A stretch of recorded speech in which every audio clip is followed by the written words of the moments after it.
Bon, eh bien oui, comme vous le voyez à l'image, hein, c'est par-dessus.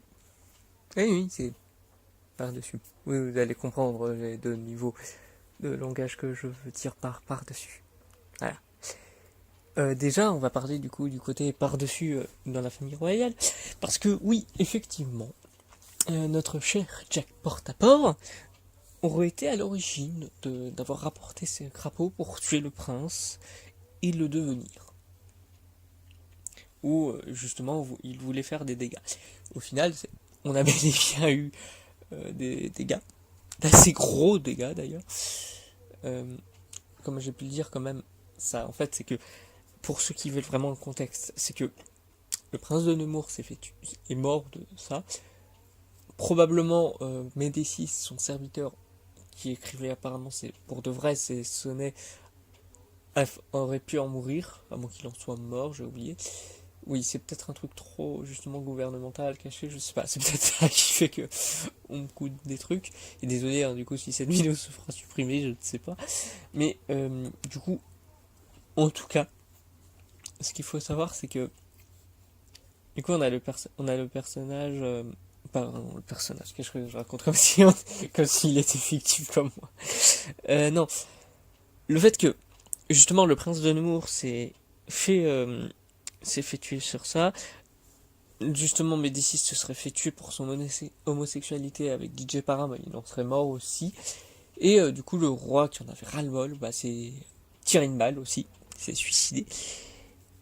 Et du coup, qui était maintenant ce qui était la reine ou la princesse, c'était la princesse Violette, dite Anna de Nemours, justement, et qui, à son tour, si on peut le dire, bah, en fait, justement, est celle qui a gouverné. Mais en fait, du coup, bah, même si des médecins femmes, ok, une reine, c'était un peu bizarre. À part si elle faisait un énorme règne, mais des gens en doutaient, vu justement la maladie que beaucoup pensaient qui a atteint toute la famille.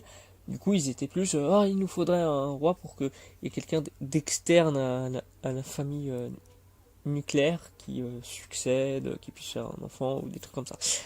Et du coup, c'est là où le deuxième sens arrive, c'est que même si c'est Jack Portaport qui aurait créé la peste blanche, et ben il y a même à un niveau encore au-dessus, c'est le fait que Jack Portaport, et ben avec un magnifique par-dessus, et aller voir justement Violette, et lui a demandé sa main, et a réussi à essayer de la charmer.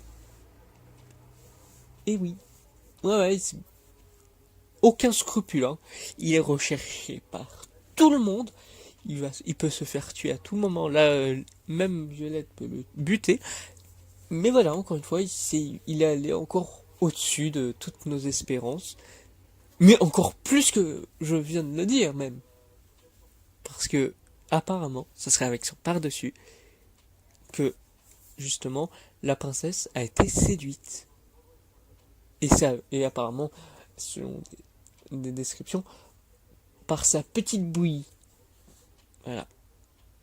Ça paraît incroyable et prodigieux, mais il a réussi le saligo apparemment. Et du coup, ça n'a pas été rendu vraiment officiel, mais il y aurait eu une relation entre les deux. Et il y aurait même eu, du coup, un certain voyage, dont je parlerai juste après. Allez, du coup, c'est-à-dire, oui, demain. Oui, vous voyez, hein, je fais beaucoup de suspense. La tension, finalement, la terrifiante et tout, c'est votre suspense. Ouais, c'est c'est pas pratique, hein, mais ouais, voilà. C'est parti. Non, c'est parti. À demain, oui.